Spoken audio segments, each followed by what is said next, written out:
Hello everybody, it's Foster and I'm back with another video. Today I'm going to be reading Not If I Save You First by Ali Carter, chapter 24, and I'm just going to get right into it, so enjoy. Chapter 42. Maddie had seen evil up close. She'd witnessed terror and rage, and she knew better than most people the effect that pure hate can have on the human body. First, in Maddie's experience, it was terrible for your skin. If there was one thing as it loved, it was stress. Second, it could do awful things to your eyes. They got glossy, but not with tears, with wild and untamed fury. Finally, that much adrenaline made you strong enough to lift a Toyota off a toddler or whatever, but it could also make your hand shake and your heart race. That's how Stefan looked. His eyes were too wide, his lips were too dry, and his grip was too hard on the gun. Maddie didn't scream or plead or cry. She just rolled her eyes and said, "But I'm a teenage girl. We're addicted to our phones, or haven't you heard?" She could feel the boulder at her back, and as Stefan stepped closer, she knew there was nowhere to go, so she tensed. "You think you're so smart." Stefan's accent was thicker. The words were cold. "Well, not to brag, but I am number one in my class. Does it matter if you're the only one in your class?" she asked. "I don't know about—" "Shut up," the man yelled, limping closer.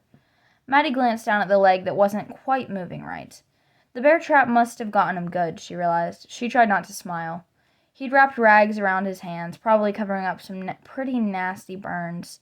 Maddie thought about the pack that still rested on the ledge 1/3 of the way down the cliff and wanted to smile because Stefan no longer had his food or his phone or his map. He didn't even have Logan, and Maddie wondered if he'd been able to make a fire the night before. Honestly, for a second, she was simply impressed that he was still alive. He didn't just have a reason to kill, she realized. He had a reason to live, and that fact could prove very useful. "Your boyfriend should not have left you here." "He's not my boyfriend. I can tell because I don't have his name drawn inside a heart on a single notebook, I swear. And who says he left me? Maybe I left him. Maybe we found someplace safe and I stashed him there." "I doubt that," Stefan said. "I'd totally leave him, you know. Boys are annoying."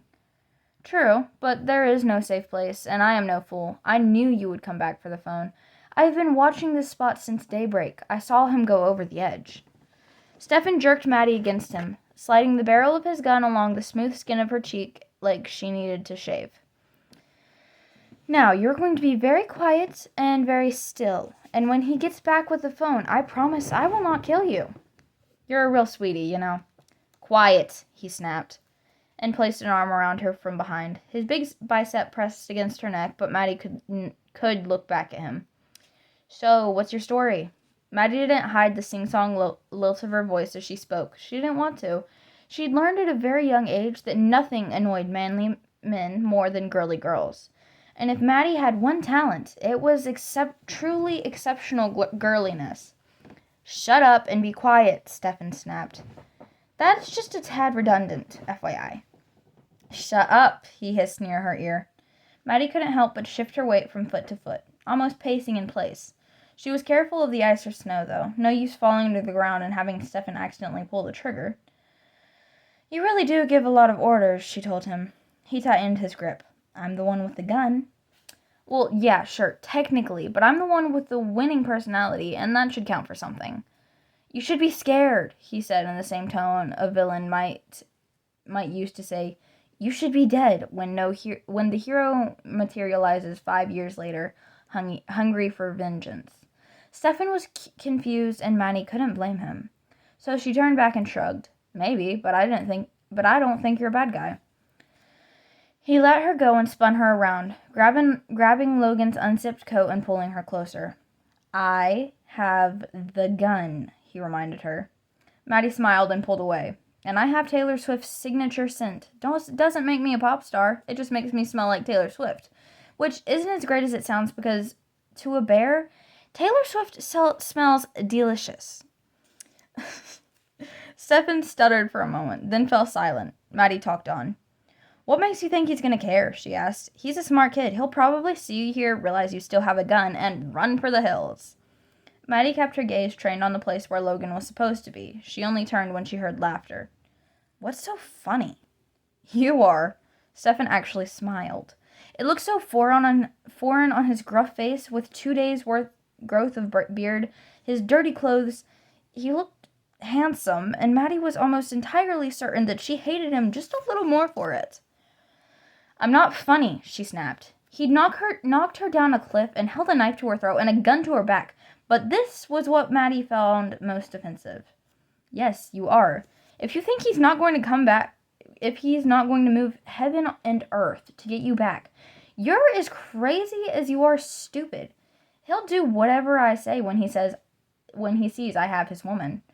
For a moment, she couldn't reply. She was breathing too hard, like she just swam across the lake, or like she had just had to swim across the lake or climb a cliff or haul a whole elk carcass home by herself. "If I mean so much to him, I would have gotten a letter at some point in the past 6 years, but thanks for the optimism. It's been a rough couple of hair days. I appreciate the vote of confidence." She expected him to grunt something in Russian or threaten her with a gun again, but he just shook his head. "You do not understand men."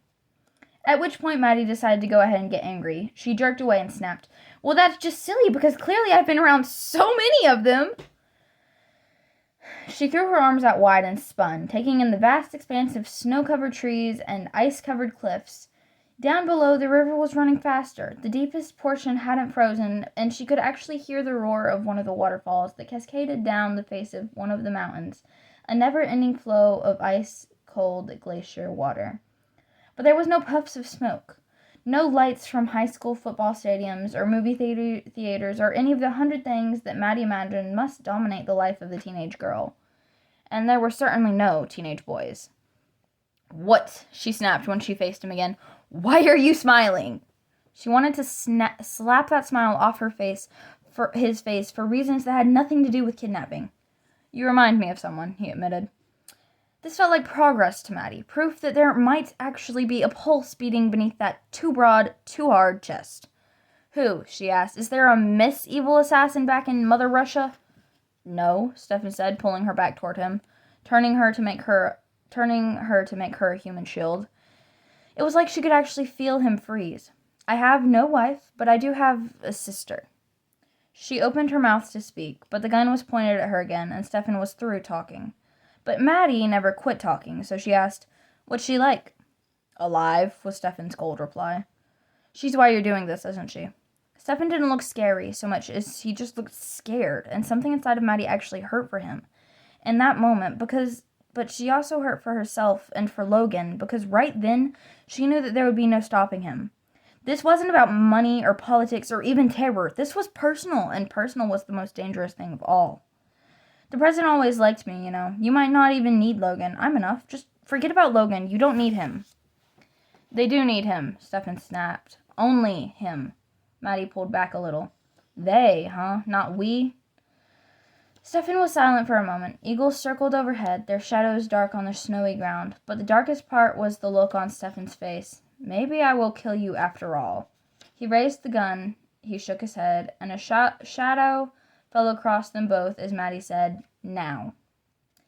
And the next moment, a haunting cry filled the air, and Stefan looked around like there must have been a wounded bear or some other kind of animal, but it was just a shadow streaking across the sky. Maddie was barely able to throw herself out of the way as Logan jumped from atop the outcropping of rocks, hurling himself towards Stefan and knocking him to the ground. They hit the snow and started to roll, a tangle of limbs and ice in fury. Stefan was older and had some kind of training, but Logan was so terrified and so desperate that he didn't seem to feel the cold or the force or the blows. He didn't even notice how close they rolled to the edge of the steep ravine. He just kept yelling, "Don't touch her! Don't you dare! Logan, stop!" Maddie shouted, and snow was flying as they punched and kicked. Stefan lashed out, trying to reverse their positions. They were too close to the edge. Logan was losing momentum.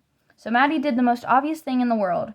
She ran towards the two of them and kicked Stefan's shin, right where the bear trap must have caught him, because he howled in pain, dropping the gun and bringing both hands to his leg. Then Logan was on top of Stefan, pressing his head over the edge like he might pop it off his neck like the head of a dandelion and let it float away in the wind. "Logan, stop, please," Maddie yelled, but it was like she was she was far, far away. Like, Logan still had to get her back. Like, maybe he might never get her back. Don't you touch her, he growled, looking down at Stefan. Logan, stop, Maddie tried again. But Logan didn't face her. He kept his knees on Stefan's arms and his hands around Stefan's throat, squeezing. He would have killed you. Logan! Stefan's face was turning red and he wasn't making a sound anymore, and Logan seemed to squeeze harder. Maddie picked up the gun that lay forgotten in the snow, and she fired. The shot seemed to echo through the cold air, reverberating off the snow and the ice. Overhead, birds flew away, eagles leaving their nests. Logan dropped his hold on Stefan, pushed back, and stared up at Maddie. What the? Get up. Maddie didn't point the gun at them, but she handled it like someone who would if she had to. Like someone who knew how. Get up, both of you, before you make me angry, she said. Stefan actually cut his eyes at Logan. I'm starting to understand why you didn't reply to those letters. But it was a bad call because Logan was lunging at him again. You don't get to talk to her, or look at her, or... Maddie fired again, the sound filling the air and cutting him off. Logan jumped to his feet, but Stefan sank lower. He sat in the snow, and all Maddie could think of was that his rear was going to get wet. Maddie knew how important a dry rear was to a person's well-being in Alaska, but this probably wasn't the time to say so. You might as well kill me, Stefan said. Okay, Logan said, reaching for the gun. Maddie jerked away. Logan! From his place on the ground, Stefan laughed again. Are you going to kill me, little girl? No, Maddie snapped. I'm going to tie you to a tree and make you smell like Taylor Swift and then wait for the bears to find you. They'll do it, you know. You'll be praying for a bullet. Stefan actually shrugged. Okay. Logan was lunging towards Stefan again, shouting, Do not tempt me! Maddie could barely hold him back, but she did. Her arms were around him, squeezing him tight. She tipped up her head and tried to look him in the eyes. Logan, let him tell us why. I think we know why, Logan said, but he wasn't fighting Maddie anymore. She kept one arm around him, though, just in case. Logan, look at me. There are at least a half-dozen perfectly good reasons why someone would want the president's son. She brought a hand to the stubble on his cheek. I want to hear what his reason was. When she turned back to Stefan, the gun was in hand, cold from the snow, but solid. She wanted to throw it off the edge of the cliff, but she knew that would be foolish. Weapons were important in Alaska, even under the best of circumstances. And these were far from ideal. Stefan actually turned his head to look out over the river. The waterfall must have been close, just around the bend, because Maddie could hear it like white noise in her head. Well, Logan prodded. Stefan turned back to them and looked up, like facing the sun. A shadow crossed his face when he studied Logan. Then he raised his gaze to the sky, to the real sun that was just starting to peek through the heavy clouds. Oh, are you running late? Logan asked. Please, don't let me stop you if there's someplace you need to be. It's too late now, Stefan said. You win. Is that what you want me to say? Maddie shook her head and held Logan back. I want you to tell us who they are, Stefan. Did they have your sister? Is it supposed to be some kind of trade, Logan for her? But the Russian stayed silent. Why? Maddie asked. The United States does not negotiate with terrorists. Whatever they want Logan for, it won't work. This has nothing to do with your precious United States. For the first time, Stefan's hands were shaking as he brought them to his face. Maddie had learned 6 years ago that any kind of animal can be dangerous if it's hurting, or if its young is in danger. Stefan was both, and even though Maddie had the gun, she was terrified. Stefan, she's okay. Wherever she is, wherever they have her, I'm sure she's just fine. It was the look in Stefan's eyes that made Maddie trail off, forced her to turn around. She felt Logan turning too, but he froze just as she lurched toward the man who was bent and bloody and stumbling from the trees. Dad? And that is the end of chapter 24. Wow, I feel a little bit bad for leaving you there on a Friday, because normally I don't post anything on Saturday or Sunday. Well, you know what? I've been stuck on a cliffhanger for several years now. More like 2, so I suppose it is just a thing in a reader's life that they must deal with. Anyways, that aside, my evil timing, I hope that you guys are all having all had a magnificent week, and I hope that you guys are having a great day and that the rest of your weekend goes absolutely splendid. So anyways, thank you guys so much for watching. If you enjoyed this video, please consider liking and maybe even subscribing, and I will see you in the next one. Bye!